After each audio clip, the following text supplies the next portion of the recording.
sounds. And it's like what I said.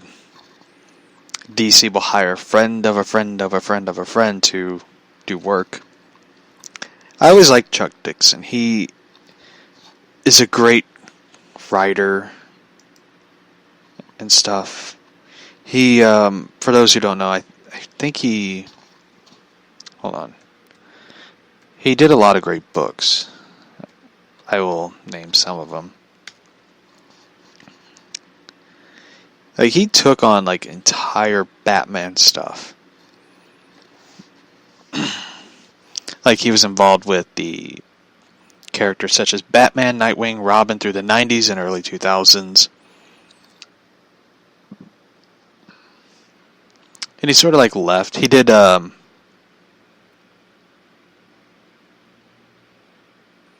he created a familiar character that many people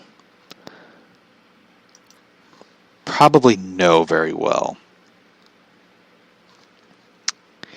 He created Bane, is the character Chuck Dixon created. And he, of course, did the Bane Conquest comics, which was really good. It was really entertaining. And the way he wrote Batman, it was sort of like, took me back in the 90s, early 2000s, where I was just like, I miss this. I miss his run of Batman. And he wrote Bane so fucking good. Of course, he wrote it good because he created it. It just made me go like, why didn't Tom King took notes on how to make Bane the right way? And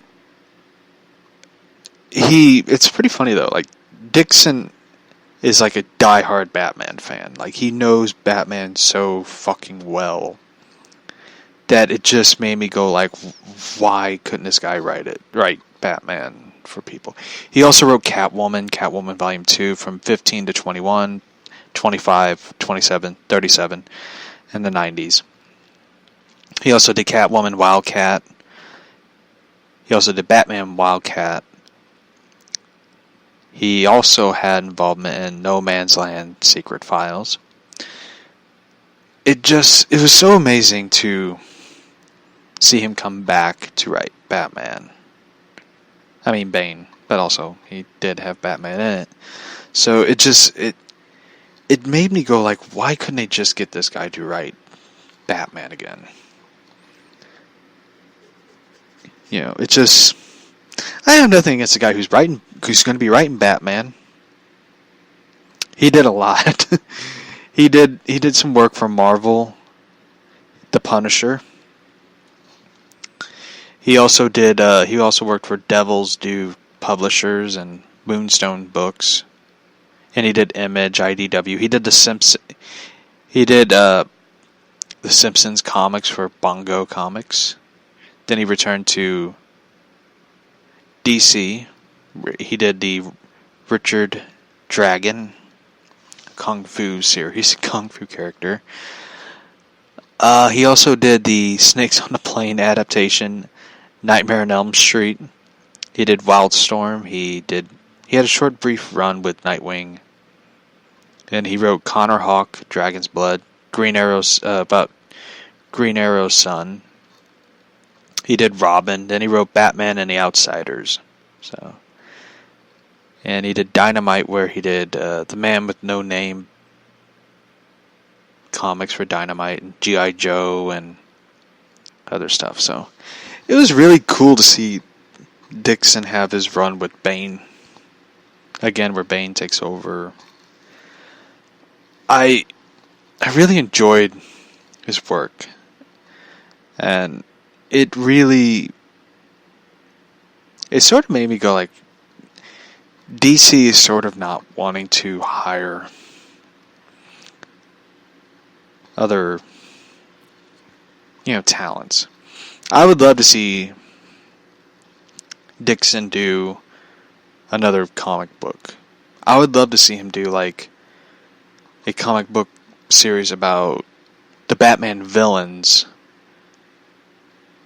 taking on other characters. Like, I would love to see that.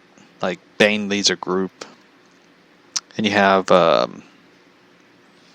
let's see, who would you have, like, in a group with Bane? You have Harley Quinn. Let's see. You have Riddler. Two-Face. You basically have them. I would love to see that. Like, those characters work together on a mission. It would be really cool. I would really love to see that. It kind of makes me wonder where the direction of a lot of these characters are going to go. I agree. Yeah, it would be really cool. I would love to see it. It just, for me, it's just like it would always be cool to see characters have fun and stuff, and it'd be an entertaining book. I want to talk about this one. This is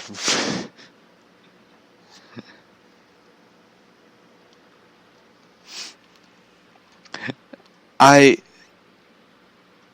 never really thought of this. This was an old story, by the way. So this happened September 5th, 2019. So basically a month ago. Almost a month ago.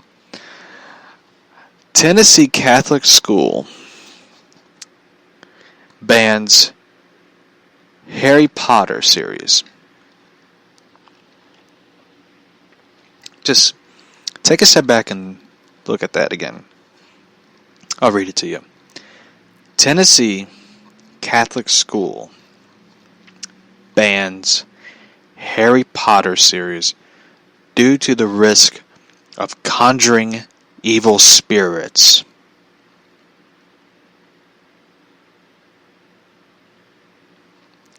Think about that. Think about that. Where in the hell did they think of that? Now, mind you, I have not read the Harry Potter books in a while. I haven't seen the Harry Potter films for a while. And I used to be a big fan of Harry Potter and stuff, and I quit being a fan due to J.K. Rowling going batshit crazy and totally redoing the Harry Potter things by writing the Fantastic Beasts films. My cousin, however, is like a diehard Harry Potter fan. Like, her dog's name Hagrid, for God's sakes, and one dog's name Severus. So she's a big Harry Potter fan. She even has the tattoos of the First Order, whatever. So she's a big fan. And I sent her this article, and we both sort of laughed. Because how stupid it is. So, I just,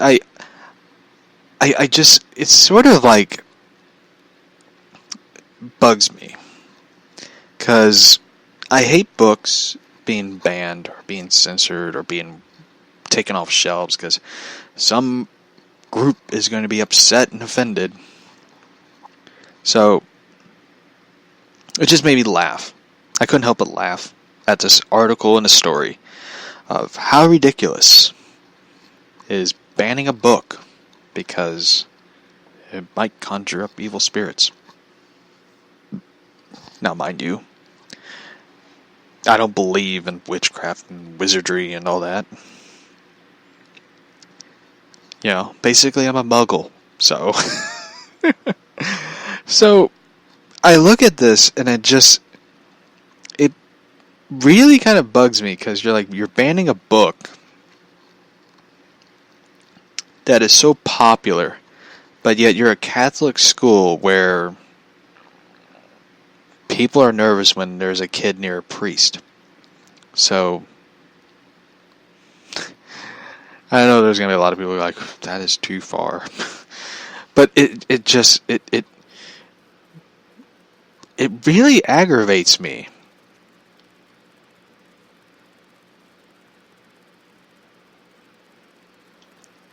It really aggravates me how far we have become as a society. It's like Twitch streamer Kyoko was suspended for her Street Fighter Chun-Li cosplay outfit, because Twitch thought it was sexually suggestive outfit. Now, I am not a big Street Fighter fan, and I don't know who Chun-Li is, and I know there's going to be a lot of people like, wow, how do you not know what Street Fighter is? But as a person who respects the cosplay culture, because I always respect people who go far in making costumes and stuff, and it looks so good. I have a Batman costume, and I look alright in it. Why would you suspend somebody over their cosplay outfit? Now, people who get on Twitch, and I am not on Twitch. Oh, thank you, love. I am not on Twitch. I don't know what Twitch is. Apparently it's like a gaming YouTube live thing, so don't expect me to be on Twitch. So, I think if people get on a streaming thing, you're an adult. You basically are going on Twitch to watch somebody you already know about wear cosplay outfits. So basically, you're already knowing what you're getting into. So, if you watch somebody who talks about cosplay and show off their costume and talk about how they made it and all that, you're basically knowing what you're doing. You're basically watching somebody who is wearing a outfit that may be revealing her legs and stuff. You're an adult. You're a person. You know what the human body looks like.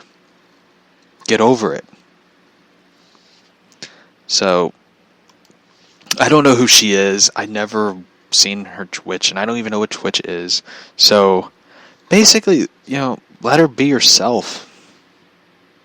I don't care what this person's doing. If they're not harming anybody or anything, then they are fine. And if they're not saying anything negative or hateful or whatever, they're fine. Leave them alone. Let them be themselves and show off their artistic vision. So, I like this article story right here. Joker hysteria continues as the NYPD deploy undercover officers at the opening weekend screenings of The Joker. I seen this article, and it made me laugh. Because there are people who are freaking out over this hysteria of the Joker. They fear that somebody's going to be inspired by the Joker to go crazy. So, it just made me laugh. And will I see the Joker? Probably not. I don't really feel like going to the movies anymore. I don't mean it in a negative way. Last time I ever seen a movie that involved the Joker, it left me scarred.